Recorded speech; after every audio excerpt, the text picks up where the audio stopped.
Well, hi, Ellie. I'm so glad you're here. I'm Judy Harrington, and this is Last Saturday Poets recording session. We are doing an audio anthology this year, and it's an experiment, but Ellie is happy to be with us and to join us on this excursion and experiment. So, Ellie, tell me a little bit about you. You are from Louisiana, Yes. and so how long have you been writing poetry?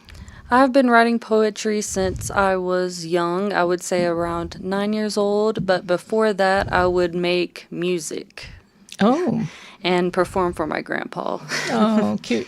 And so, did you dance too? Did you do a little act? Is that what you did? Yes. Yes, of course. That's good. Well, I'm glad you kept it up.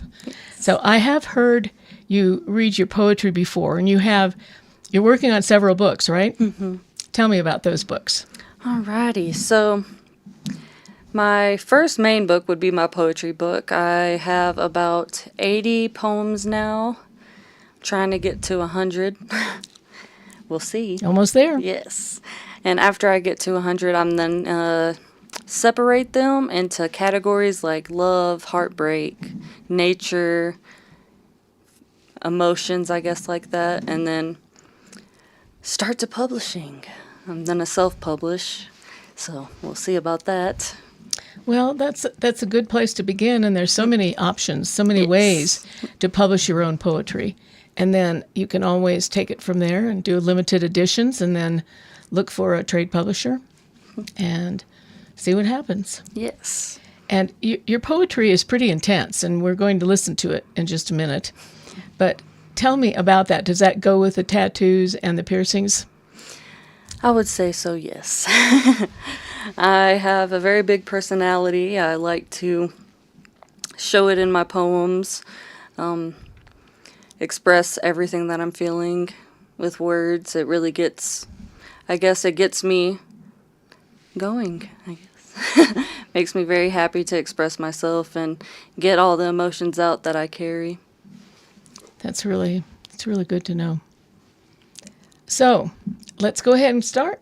Alrighty. Tell us about this first poem, and then if you want to tell us more when you're finished reading it, just to answer some questions that people might have before they have a chance to listen to it. I always think that's kind of nice for a poet when you have them there to spend some time, a little bit of time anyway, talking about the poem itself, where it came from. So, Alrighty. Okay. So this poem is called Mold and Growth. Basically how we're a part of nature. How everything blooms. We get older. We pass away. So it's pretty intense, like you said. But I hope you enjoy it. I'll go ahead and start. An abandoned place we used to place ourselves. Smoked every day, we were outside, the earth attached itself. Under our skin, our veins turned green, chlorophyll. I feel ill, isolate myself, take another pill, I feel like I can be. Today I saved a bee. Cried when it dried and flew right in front of me, saved it from drowning. Went home and told its family I was its savior, a god. I'm emotional, I go broke every day, I pay a psych toll. It's getting expensive, my membership to life is slipping, too expensive. I start writing a love letter to the devil, but I always stop before I finish it. God forgive me. I want to be rich because the upper is too cruel and vicious. I won't survive in a world like this. Overgrowth. Let the fire come and burn over the land so new grass can grow. Let the world become overflowed with plants, with bugs, with animals that hug. No fights, no strife. I want the world to be right at least once. Dropped a piece of fruit, it grew some fuzz. Overcome, it makes me sick. I breathe it in, infiltrate your lungs, spreading like the plague. Breathe it in, mold. So that was that one. Yeah. When did you write that? How recently? Are these in chronological order? Yes, so I wrote that one on November 20th of 2024. Okay. Yes. Let's see. And that's one of the collection that you're working on to get published, right? Yes, yes. Okay, great. Let's see. So this one is called Glowing Threshold to the Other Side. I'm not sure what I was going through when I wrote this, but it turned into a beautiful poem, so. It was worth it, whatever it was, right? Yes. Plug me into the metaverse, keep me on an IV drip, feed me a stream of numbness bliss, ketamine and lorazepam, effusive thoughts escaping, infusion of sleep and waking. What I don't feel, can't think to fake it. If I give up, I cannot fail. Watching life like TV. Entertained but uninvolved, no pressure to contribute. Sit back and watch. Laugh when it's funny, ignore when it's not. Owing nothing to nobody except to myself. My brain only requires my body's authentic response. Sipping soda from a cup, never telling lies. Give me all my diet dreams, paid to watch my memories. And I rented the big blow-up screen so I don't interrupt my show. Come sit next to me, cross knees. Sink in and dissolve with me. Interlock your hand in mine, we could die, let's watch our lives. I'll learn everything you were long before you left the earth. I think you're an angel now, on my shoulder you haunt my house. Baby pictures from death to birth, you're becoming who you were. Frozen in my head you are, love extended forever. I'm picking scabs and making scars, I'm pulling petals off flowers. Floating in a liminal space, blue light pools, it dissipates. I see angels in a living room. The static behind my eyes when I'm with you, watching human picture shows, feeling drunken yellow glow, hazy smile and smoky eyes, swaying dance that I'd die for 1,000,000 times. I'm so happy I met you, you're the only thing that's true. I want to feel this way forever, ask clouds not to change the weather, fuck life, all I want is this, intensity and tenderness. Desperate wanting all the time to stay out at sea in sunshine. Every day is a holiday, not one bit of monotony. We don't have to work a job, we see the sun and never sleep. 24/7 fireworks. I never want to lose the feeling, every time is just as magic. Everything feels just as fresh as the first time that I saw it, sensitive to each caress. I don't ever want to feel anything less than this, ever. Anything less than this. Nothing sub-threshold. Dial always to the max. If I'm not shaking from the base, what's the point of listening? I want pure euphoria, everything, I'll drain it raw. I want me and only this, me and this feeling, nothing less. There is nothing else in this world, there is nothing else. There's no me, there's only feelings. Drain the juice from every sunset, squeeze the color out of life. Bite and chew up all the beauty, take it till the feeling's mine. You told me before we started the recording that you just got engaged. Yes. And that your fiancé goes way back, clear back to going to school together. Yes, first grade. Now, I hate to ask, is this poem about him? Yes. An experience with him? Well, that's good. Yes. Because they're together. That's wonderful. It's not a longing poem, it's a togetherness poem, isn't it? Congratulations. Thank you. Yes. Let's see.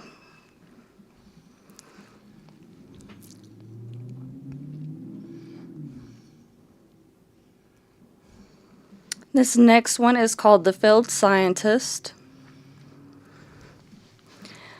I've tend to write a lot of poetry about space. I've always loved space. Always loved the stars and staring up at the sky at night and picking out the planets. And so it kind of goes with the theme of it. Don't be afraid to look up at the sky. A voice at the back of my head in the base of my skull, at the nape of my neck tells me. And maybe I've changed or the earth has tilted a certain way. Like a weight in the balance, there is a new feeling of equilibrium. It is not a rebirth. There is no new life here. The rover detected conditions inhospitable, but there is homeostasis homecoming like a hospital release. Imperfect but greater still for that. The bad makes the good seem so much fuller by comparison. Restored are the things thought to be lost in the fire, and I am okay. More resilient than I thought. Looking at the sky for answers still, but fighting to not asphyxiate in this toxic atmosphere. And so I will brace for impact, I'll grit my teeth, my mouth becomes a smile, the atoms dance in their cells. You've got some science involved there, and I happen to know you're a phlebotomist. Yes. So tell us about your love affair with science, too, that shows up in your poetry. Oh gosh. So in school, I was never big with chemistry, but I loved my teacher, so I wanted to learn everything I could. And she would always come into English class because the teachers were friends. So when we had to share poetry, she'd come in and, of course, help me with my poetry. And she'd teach me some big words to use.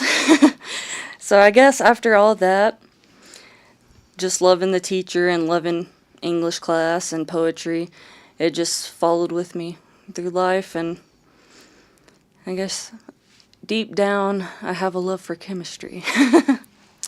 Well, and you must not be afraid of blood. No. You've drawn my blood before at the doctor's office. So. Yes. So tell me about your decision to go ahead and be a phlebotomist. All right. So at first I started as a CMA, a clinical medical assistant, and I started loving what I did, but I wanted to do more in that field. So my mom got me a job at a women's clinic. I never drew blood in my life before, other than in school for a day. And I just started going with the flow, learning from one of the supervisors and learning from the doctors. And I was like, I really like this. So I went to school for it and got certified for phlebotomy and been doing it ever since. Good for you. Good for you. Yes. And you probably have more poetry there. Yes, let's see.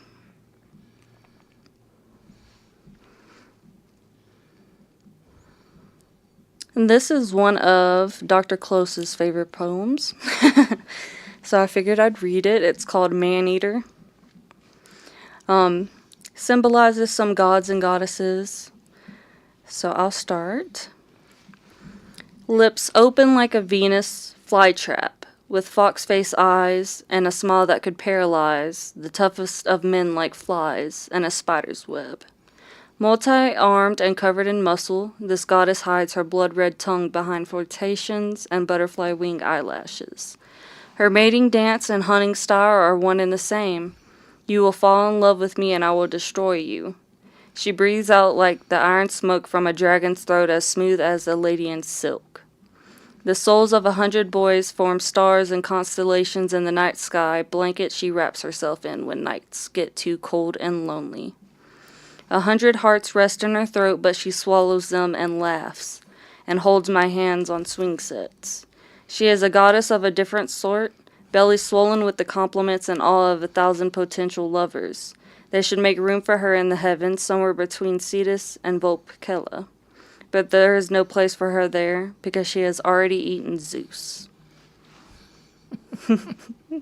Ooh. And that kind of goes with my tattoo I have on my chest. It's a spider that eats men. So, I wrote that in November of 2024. I wrote a lot in November, actually. Quite a bit. Let's see.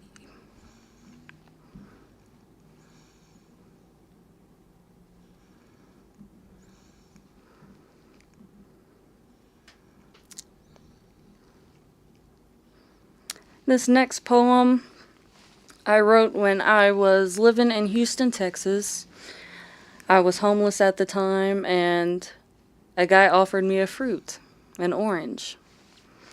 I believe I read this before for you. I've heard this one. Yes. I love this. Yeah. It is called Man with Fruit is God. So I'll read that for you. If I get emotional, I don't apologize. Good for you. As I stroll down the streets of the farmer's market, a man steps into my line of view and asks me, "Would you like an orange, ma'am?" "Yes, with the weather that'd be a blessing." He starts to peel it for me with his hands. There is juice leaking, making his hands sticky. He looks up at me, smiles, and continues. I watch him. I watch until he is almost done and a pile of orange peels sit in front of him. The sun is hitting his fruit stand right now. Everything is orange. I remember I have to pay. The man sees me reaching for my wallet and stops me. He holds his hand out, his hand sticky, my hand dry. I grab my now unpeeled orange. On the house, ma'am. Food can be its own currency, especially if given in love. Pay it forward, have a beautiful sunny day. I smile at him and thank him. Before I leave, I take a good look at him. He has no shoes, ripped clothing, and he is very thin. He was poor. He had dark brown eyes. He had laugh lines, a sign of a life well lived. His hands were clean. He was happy despite God, how so happy I was to see. Peeling an orange, an act of love, a form of currency. Along my walk, I notice a beggar. He is young, small, a child. He looks hungry. I walk over, I split my orange in half, juice spilling down my hands. I hand it to him, and he smiles the widest smile I've ever seen. I did not give him money, I gave him food, half an orange. It was peeled with love, it was given with love, it will be eaten with love. It will come back to us as love. On a hot sunny day, half an orange is its own currency. We eat our half gently. Together I watch him. He eats it slow, tasting everything he can. People walking all around us, but right now all that seems real is me and the young boy. I watch as his hands become sticky. I look down at what's left of my orange, a small fruit, a big difference it can make in lives. The sun hits my eye, I see orange. As I put the last slice into my mouth, I think about how the orange is the most beautiful fruit of all. My mouth bursts with the taste of orange. The world is orange. Yes. That's one of my favorites. I've had it saved since 2019, so a while ago. And you said you were homeless at that time. Yes. How long did you live on your own?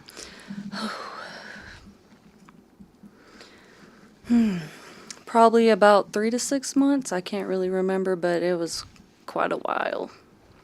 That's a while to be on the street. Yes. You survived. Yep. Yes. Alrighty. The last one I'll read is from a magazine that I entered in for a competition. Let's see if I can find it.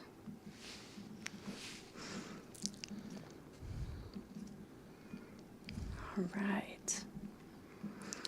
So this edition is called Vessel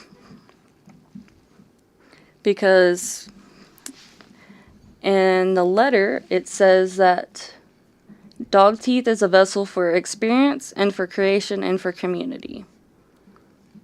And the editor or the author of the magazine is transgender, so vessel is kind of their default state.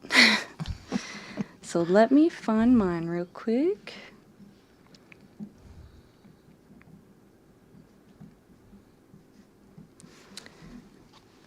And for this, it's mostly, let's see, like, if you're a part of nature, how nature is with your body. Like the constellations, and then I guess how the breeze goes through your hair. And then you can be like a dollhouse with dolls. You're a Barbie or a Ken doll. Or you can be like a machine. So I wrote one that is for nature, and it's called An Ache Nature Can Shake. An ache nature can shake. I hate this skin that holds me in, this name I never asked to wear. A voice that cracks, a mind that spins, our heart too heavy with nowhere. I look at deer and ache to run, barefoot, breathless, chasing sun. No clocks, no scars, no broken years, just silence loud enough to hear. A butterfly flickers by, light and wild. No shame, no past, no wounded child. I trade these thoughts for wings and sky, to live one moment, not ask why. I want to be the moss, the rain, the wind that doesn't hold its pain. To fade into the world unseen, not dead, just part of something clean. So that was my entry for the magazine, and the magazine should be posting soon. So once I get that, I'll get copies. That's good. So you entered, and they accepted it already? Yes. Oh, good. Good. Yes, I was excited. One of my friends told me about it, and she entered one of her poems, and she asked me to. So I Good. thought I would, and I got in. So Excellent. Yes. Good. Well, thank you ever so much. I appreciate your reading. Yes, And ma'am. everybody else will too. And Ellie, say your first and last name so we for sure have the right Ellie. Alrighty, my name is Elizabeth Pruitt. Okay. All right. Well, this recording will be available on CD. We want something we can hold in our hands Yes. for this Audible anthology. So it will be available before Thanksgiving. And then you have the rights to it, and you can make as many copies as you like. There's also a way you may know about to put a picture on the surface of the CD. Okay. And it can be your own face, or if you want, we can do it as a group. So that remains to be seen. But thank you You're welcome. ever so much. Again, I appreciate it.